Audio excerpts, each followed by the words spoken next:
Scott Walker didn't have to reinvent himself. He chose to walk away from one fulfilling career and into another. That decision came from a mindset he's carried with him every step of the way. You get one life, live it. Take advantage of every opportunity that's in front of you. There are no regrets. I took advantage of those opportunities that were in front of me. You don't want to kick yourself and say, man, I stayed in that position. I was miserable. I wish I would have done this. Don't give yourself any reason to doubt yourself down the line and question what you did. How Scott Walker turned a bold decision into multiple reinventions, from news anchor to entrepreneur to politician, on Reinvention at Any Age.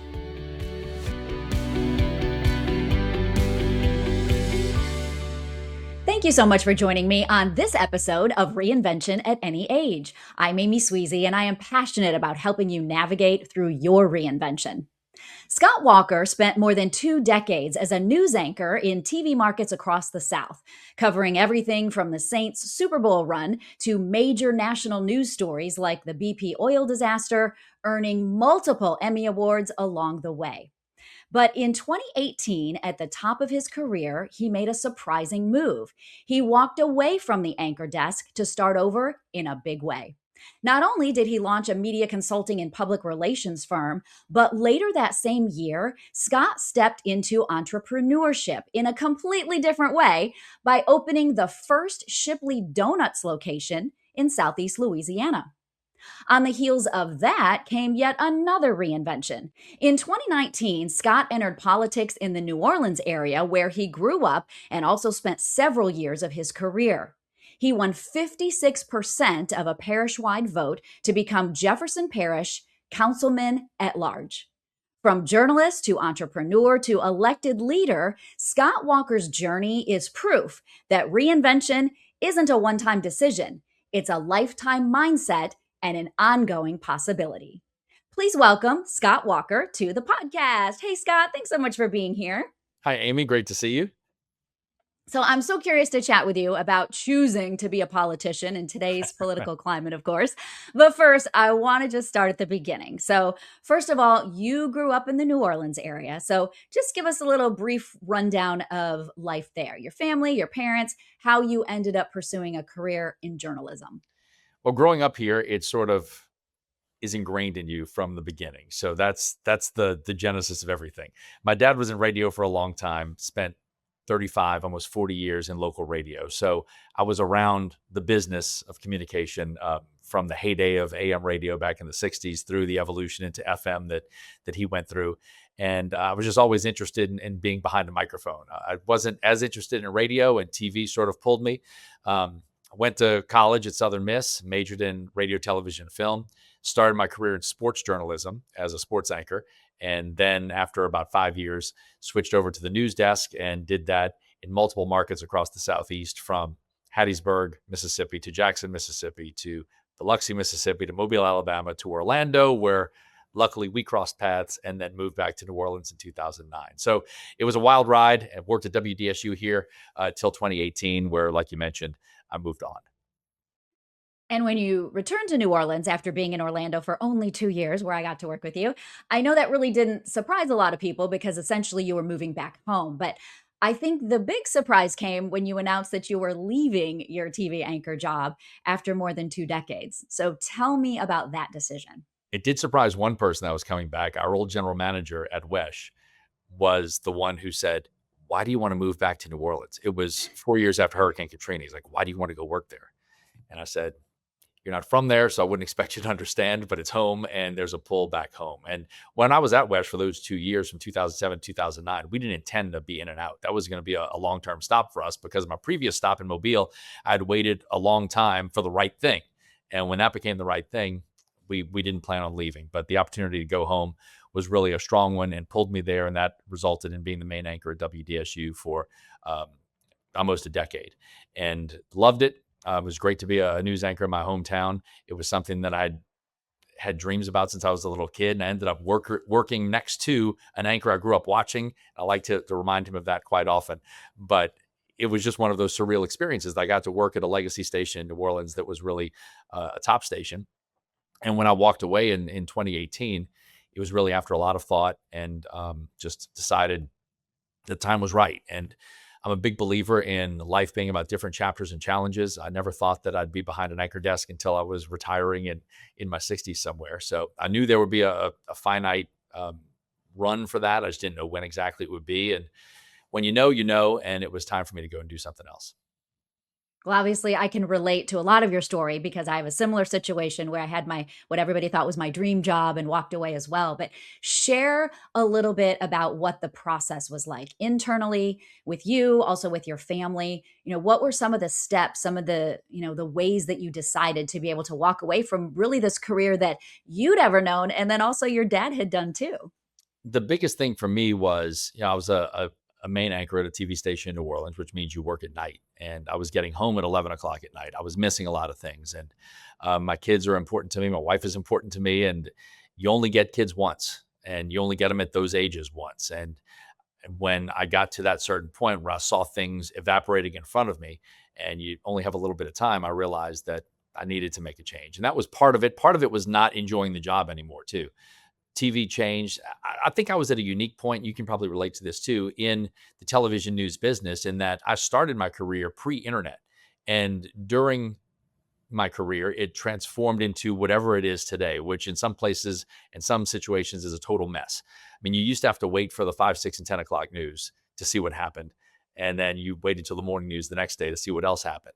But once we got to the point where it was information all the time, and so much was demanded of reporters and anchors and producers, and quality suffered, and talent wasn't what it once was, and paid cheaper, and get lesser people in the building. No offense to them, because people take those jobs, but at one time in this market, it took a lot more experience to get into this place. And when quality started to suffer, my workload started to put a strain on me and my family and everything I was doing. That all added up to it being the perfect storm of, let's get out of here. And I haven't looked back for one day. It was great to me for 23 years. I'm thankful for my time in local news. But like I said, when you know it's time to go, you go. Well, I remember the rise of Facebook in the TV world, and I remember learning about Twitter alongside you in those years when you were in Orlando.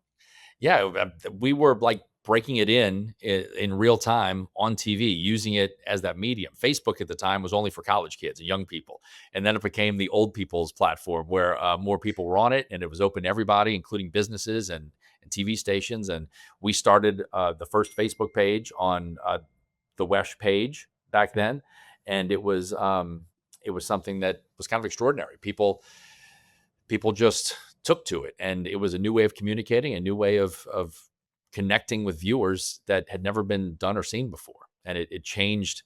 We were literally in that part that changed everything for the TV business going forward. There's a lot of news professionals who end up starting media consulting or PR type companies when they leave the news business. Was that your sole goal when you left TV? Did you know that's what you wanted to do? I knew about 18 months away from the end of my last contract that that was going to be it. And it's it was an evolution. It was a big process, but it ended up being an easier process than I thought in a lot of ways, because I had time to plan and I had time to line up a few clients on my way out the door. And it ended up being a really good kind of jumping off point for me from TV, because I ended one thing, moved to the next thing pretty seamlessly, and got more clients along the way. But it wasn't but 6 months out of TV that I was making more than I was making in TV. So it was, in hindsight, a great move, but a crazy move. I was the only one earning money in our house. My wife stayed home with our children. And looking back, I was like, man, would I do that again today? And I think I would, but it takes guts. It takes believing in yourself and trusting your gut, and knowing that nobody's ever going to believe in you more than you believe in you. And you got to make that move. If you feel it, sometimes it's a little crazy. Entrepreneurship's a little bit crazy. You got to be a little crazy, but if you feel it and you trust your gut, and your gut hasn't lied to you before, then go for it. So you've started this company and you're making more money in 6 months than you did in TV. At what point then did you decide you wanted to own a business and go into business with the donut shop? Well, that was happening concurrently with the end of the TV career. So I was working on that. It opened in April of 2018. I left WDSU in July of 2018. So right in that time frame, a lot of things were happening, and it was a very busy time. And I knew I was going to be leaving TV, so that was part of the exit plan. And a lot of people thought, like the narrative with some of the news coverage was he's leaving to run a donut shop. And they were like, donut business must be really good. And that was part of it. But the main reason was, and the business that really paid the bills was the media company that I was planning to start in short order. So donuts was part of it. And then the rest was in there as well. You mentioned that you were the sole income earner. So, what kind of fears did you have other than, whoa, am I going to make enough money for our family budget? What did you have to overcome in order to feel comfortable leaving this news career? I guess at the time I was so ready to go that maybe that overrode some of the natural fear I should have had, because there was some fear and there was some trepidation. Like, we had to buy our own health insurance for the first time. We weren't under a company plan. That was a little intimidating to go through that process. But I just, I felt like I knew it would work. I had laid the groundwork over the past 9 years in the local market to make that next step. And I was ready for that next step. Even though there was some nervousness and there were some butterflies, I was confident. I'm always confident in myself. And I think a lot of people on the outside looked at me and questioned my sanity and said, this guy's crazy. I don't know what he's doing. I mean, you're leaving a main anchor job, your dream job, at what looks to be the top of your career at 42 years old. And I could be there another 20 years if I chose to. But it was just a pivot point. There are different pivot points in life. And that to me was a big fork in the road that revealed itself. And prayed on it a lot, talked to family a lot, like I do for any big decision. And we ended up making the decision that was best for us. And my wife supported it, even if she was a little nervous as well, but we made the best of it. And it's been a great move. A lot of journalism communication skills, I imagine, translate well into the media and PR business. But what kinds of new skills did you need to learn in order to start the new business and be the donut shop owner?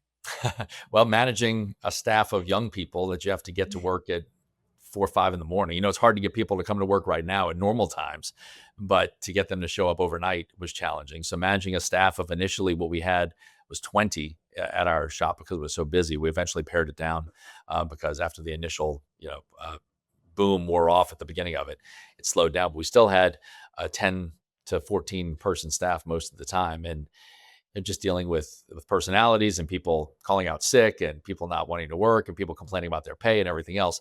It makes that part of it challenging. And then I was the guy who ordered all the supplies. I didn't know anything about what we had to do until we got into the franchise booklet and saw what you needed to order. And you learn on the job and you learn on the fly. And it was a good learning experience. But then coming out of COVID, I sold the donut shop with my two partners because we originally had plans for multiple locations across the Southeast and in the New Orleans area specifically.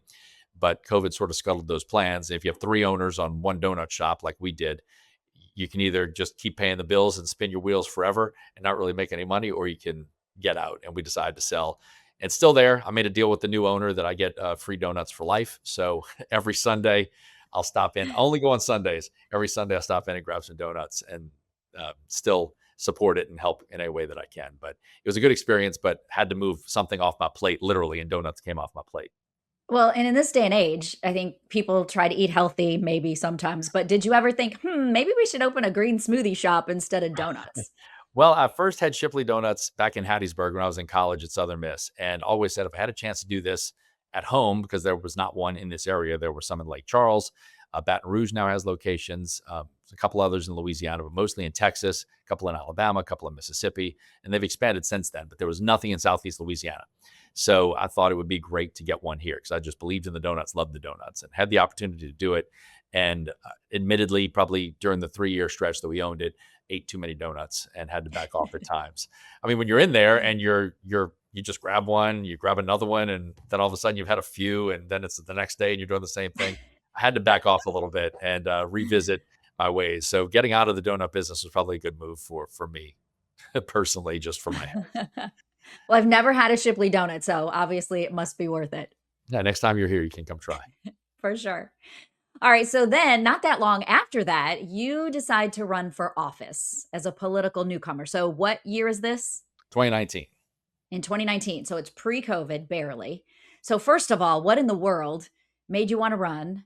What made you believe that you could win? And why was this the right next chapter? Again, people question my sanity. I'd been out of TV for less than a year. It was July of 2018 when I left TV, June of 2019 when I announced that I was going to run for public office. It was a parish-wide position, which, to clarify what a parish is, if you're not familiar, it's the same as a county. We just call them parishes here because of the heavy Catholic population and association with the archdiocese parishes. So we're just for parishes. So Jefferson Parish is the second largest parish in Louisiana behind East Baton Rouge Parish. We got about 420,000 people here, and the position I was running for is a parish-wide position. So we cover all the parishes. Our council has 7 council members. 5 of those are district council members that cover specific districts within the parish. 2 of those are at-large council members, which cover the whole parish. And I was running for one of the at-large positions.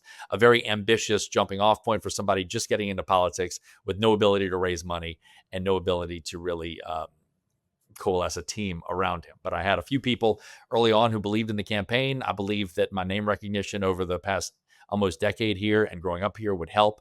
And I thought, probably cockily, in a very arrogant sort of pre-political way, that I was just going to do it without having to raise the money people said I was going to have to raise, and just win an election against a guy who hadn't lost an election in 40 years, and ended up raising about $92,000, spending $92,000. My opponent spent $500,000, and I won 56% of the vote as a political newcomer coming into a position where I was, by most accounts, way over my head. And it worked out because I promised that I was going to be, the whole premise was government shouldn't be complicated. Government shouldn't be something that people are afraid to deal with. We need to be user-friendly. We need to respond to our constituents. The whole campaign was built around using social media, which had never been done in Jefferson Parish government the way that we were going to do it, using social media to communicate with constituents in a way they'd never been communicated with before. Same day response from our office, same day response from parish departments. You email us, you're hearing from somebody, you call us, you're talking to somebody. We're going to be there. We're going to solve your problems. And if we can't solve your problems, you're going to know we tried really hard. And that work every day propelled me to the first win and propelled me to the second win. You can't value in a campaign when somebody's trying to beat you and knock you out of your seat. You can't put a value on what you do every day because nobody outside the office knows what you're doing on a daily basis and how you're communicating with constituents. So I dared people to underestimate me. They did twice, and we won twice. The second election was 61% of the vote against a guy who was already elected on the council with me, who thought the position should be his, and they undervalued what we did in the community every day. So that's been the office for the past 6 years, a different way of doing government, different way of communicating with constituents, and a lot of other offices and a lot of other places have followed suit with the way we do things. We've seen social media explode in government since I've been in office, and I'm glad we were at the beginning of that movement to use it in a beneficial way in campaigns. That means you don't have to spend as much money. Second campaign, I could raise money a lot better. I spent about $300,000 on my campaign. My opponent spent close to $1 million, and it got him 39% of the vote. So it's powerful, it's strong, and if you use it the right way, I think it can revolutionize the way you do things. That being said, social media is as bad as it's ever been right now. The political divisiveness, the tempers, the name calling, and everything else, it's just bad. And I guess you have to take the good with the bad. Yeah, and I'm gonna come back to that in a second. Did you always feel like politics was something for you, even from a young age, or is this something that came about later in your career? I had thought about politics, but didn't really have any opportunity to explore it because being in TV all that time, you obviously can't get into politics. But it had been in the back of my mind. And when I got out of TV, it wasn't part of the reason I got out of TV. But once I was out and I saw this election on the horizon, I saw some opportunities and potential spots for me. And then I zeroed in on the spot that I wanted. It made sense for me. It didn't make sense for a lot of other people, but it made sense for me. And it was something that I decided to go after. So it wasn't a long thought out process of, yes, I'm getting into this, but it had been in the back of my mind off and on for a while. And then when the opportunity presented itself, I just went for it. When it comes to reinvention, I am such a big proponent of not focusing on job titles and instead of just focusing on your job skills. So, what kind of skills would you say that you brought with you from your past experiences to the new political office? I know you mentioned social media, but were there others? I think it's what I did in TV prepared me for this in a way like many people can't be prepared. The way that you just have to be able to convey something to people, to take a complex subject and try to simplify it, make it understandable, just to be able to speak publicly. I think 90% of politics is being able to speak well and convey a message. If you can do that, then you're on the right track. So those skills have helped tremendously. Just when I do things on camera, when I put videos out for constituents. That's been the biggest thing that has resonated across the parish, is that people appreciate the information we provide, how we keep everybody updated, whether it's a road closure, whether it's a water main break, whether it's something after a hurricane. After a hurricane is when you prove your worth. I think you deal with every day and you deal with the mundane just to shine on the time at the times when you're needed. It's kind of like TV. You're there for the day to day and it doesn't change all that much. But when a hurricane comes in or something big happens, that's when people turn to you and that's when people depend on you.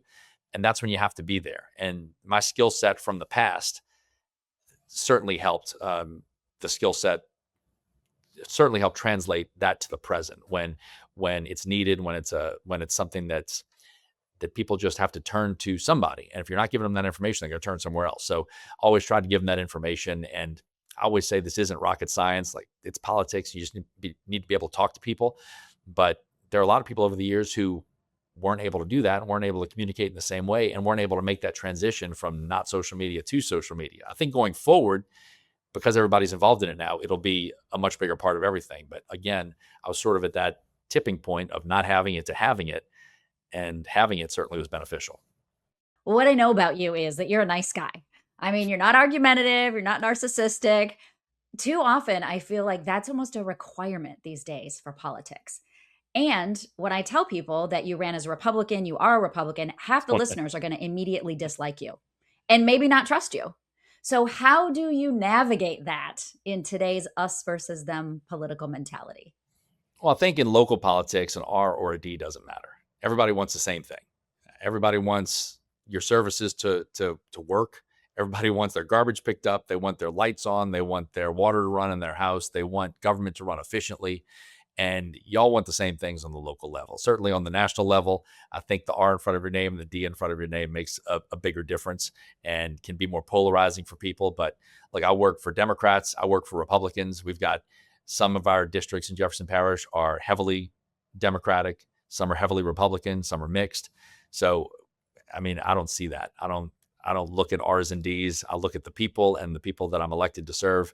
I'm not blinded by what you're supposed to think in politics if you're in a certain party or anything else. I do the job and want to do the best thing for the people of Jefferson Parish. And that may sound cliche, but it's true. I mean, I don't care what your political ideology is. I think it's better if we don't know each other's political ideology. You just go and work for the people. You talk to people like you're just people, because there's so much, everything's so polarized. There's so much far left and far right that nothing really gets done. All the work happens in the middle. And if more people are in the middle, I think we're in a much better position than just being on the extremes of each side. But how do we get everybody on the extremes of both sides to actually think like you think? It's a challenge, but it's, I don't know. I mean, I don't have the answer. I just know that I'm going to continue to do what I do on a daily basis and try to bridge that gap and that divide as much as possible. 'Cause it's a very challenging time in politics right now, and it's honestly running a lot of good people out of politics because it's such a challenge. Well, you've picked the two most volatile, hated, I don't know, you could put a lot of adjectives in there, careers, the news media and politics. Right? So you're Yeah. obviously not a I, nervous, scared person. again, question my sanity. No, I mean, Right. you build up a very thick skin. Over years and years in TV, you build up a thick skin, and words don't really hurt. And it's so easy for people to hide behind a keyboard and to use fake profiles and attack you in any way that they can. And I take it with a grain of salt. It's just silly. So I think the vast majority of people understand what you're trying to do and are positive and receptive. It's that vocal minority that likes to come at you and just be unhappy about everything. And you're going to have those people. But like I said, the vast majority are good and make the job worth doing every day. Looking back at your reinventions, what do you believe that people get wrong about reinvention? It's a good question. I think a lot of people are afraid of reinvention. I think a lot of people that I've talked to get that college degree and they think that's them forever. Like, they're pigeonholed in whatever that is and whatever job that is. And some people are going to be happy doing that one career forever. They're gonna go into that job. They're gonna clock in at 9 and leave at 5, and they're gonna do that every day. for me, that was not something I ever thought I would be able to do long term. I knew there'd be different things along the way. So I think the biggest thing, like I said earlier, is if you feel like you're unhappy, if you feel like you need something else, if you need a new challenge, believe in yourself, trust your gut, go and do it, because you're not going to get out if you don't do it. Obviously, you're going to be stuck in that rut. And you're going to be miserable for your entire career. You get one life, live it. I always say, take advantage of every opportunity that's in front of you. So when you get to the end of this thing, you can look back and say, I did what I wanted to do. There are no regrets. I took advantage of those opportunities that were in front of me. You don't want to kick yourself and say, man, I stayed in that position. I was miserable. I wish I would have done this. Don't give yourself any reason to doubt yourself down the line and question what you did. So, and I know, look, everybody's situation is different. Some people aren't going to be able to pull that trigger and make the move, but if you can, and you believe in yourself and you trust that gut and it hasn't led you wrong, then jump and go do it. Try something else, because a lot of the people I know who've done it have no regrets. And it does take a different kind of personality to be able to do that. But if you feel like you can do it, and you're not happy in what you're doing, don't let that degree pigeonhole you forever. You can go do whatever you want. I mean, my degree is radio, television, and film with a emphasis in broadcast journalism. I'm pretty far from that now, but I've used all those skills to get to each place I've gotten since then. Now that you've figured out how to reinvent your career a couple of times, a couple different ways, do you see other reinventions in your future? Yeah, there's another one coming. The timing of this is pretty impeccable. I recently announced that I was not going to run for parish president in Jefferson Parish, which was the logical next step. I was the perceived front runner, the logical, next person in after our 8-year parish president here. I will have served 8 years in this position, but I just recently said 8 years is enough. I came into this office and said I was going to do 8 years and step aside. I had initially said in November of 2024 that I was going to run for parish president because I thought I'd continue to serve, and I thought I like doing the job from the administrative side rather than on the Jefferson Parish Council side. But as time went on and I thought about it, and had multiple conversations with people inside of politics and outside of politics, I thought the best thing for me and my family at this time, since I'm going to be 52 at the end of this term, and I'd be looking at up until 60 being in that role, that's not how I wanted to spend my 50s in that role. It's time to move on and do something else, focus on my company full time. Because the other caveat is the council is a part-time job, which isn't really, but it allows you to do outside work. If you're the parish president, you can't have any outside work. That's your job. So I'd have to leave my company that has my name on it, and the company without my name on it isn't going to do well. And then what am I coming back to at the age of 60 when I'm done with this? So all that together made it to where I said I'm not going to run. 8 years is enough. And do you think because you have switched, so many different times and in different ways, do you think that you might do something even besides your business? Do you think you would venture into something new in a few years? Yes, I would have it no other way. I don't know what it is yet, but there will be something besides full time in my business. I'm confident that there's going to be something that pops up between now and the end of this term. And I have no plans. Like there's nobody who's talked to me about getting out for this reason or that reason. But I just think based on my prior experience and the way that I operate, that there will be something else, because I'll need something else I like to be super busy and I like to have my hand in a few things. So there'll be something else. Check back with me in 20 months. Your past reinventions have made you more courageous for future reinventions. I guess so. That's how it looks. I mean, I think I've done it a few times now, and once you do it, and again, I think it's an entrepreneurial mind, and if you don't have that mindset, it's harder. But my dad was an entrepreneur. I came from a background that sort of lent to that a little bit, and then I sort of went down that path. So I don't want to say it's easy for me, because every decision is full of questions and conversations and deliberation and prayer and all that. But at the end of the day, I always lean towards the something new, whatever that something new is. I mean, if you look at my history, people were surprised about the decision to not run for parish president. I said, if you follow my career, this shouldn't be a surprise. If you look at how I operate, I mean, 9 years in local TV, 8 years in this office, I get tired of things and move on to the next thing. And I need to have those different challenges. And this is going to be the next challenge, whatever that is. It'll be PR, it'll be media consulting, it'll be politics in some way, shape, or form, and then an additional question mark at the end of that. Scott Walker, thank you so much for being here and being a guest on my podcast. If people want to know more about you, where can they find you or follow you? ScottWalkerMedia.com is my website. I'm on social media at Scott Walker Media, at Scott Walker 504. And I appreciate the opportunity, Amy. And it's great seeing you, great talking to you. I'm so glad we got to work together years ago. And I'm so glad to see your success post television as well, because there is a life after TV. It's a great medium for the time that you're there, but then there's such a life on the other side. Absolutely. Thank you so much. I know that your story of reinvention is going to inspire so many others. So thanks again. Thanks. So, what about you? Were you inspired by Scott Walker's story? Reinvention isn't something that always comes after failure. Sometimes it comes at the very moment everything seems to be going great, when you're at the top of your game. Growing means stepping away from your comfort zone, walking away from what's familiar, and trusting that the skills, experiences, and lessons you've built will carry over into something new. It takes clarity to recognize when one chapter is complete, and it takes courage to start a new one. You don't have to wait for everything to fall apart to choose a new path. The next chapter is always there. The question is, are you ready to step into it?